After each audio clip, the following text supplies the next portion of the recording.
I just finished this desk in less than 24 hours. Cut, sanded, stained, sealed, polyurethane. 24 hours. Okay, 24 hours I mean by, a day. The extra was a little bit extra, like this morning.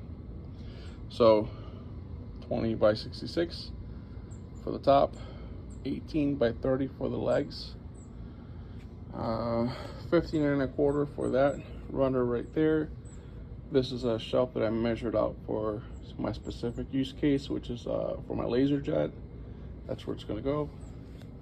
And then on the back side, a 6-inch by 44.5 piece of stretcher that is for support so it doesn't bow, and for the surge protector and the pass-through.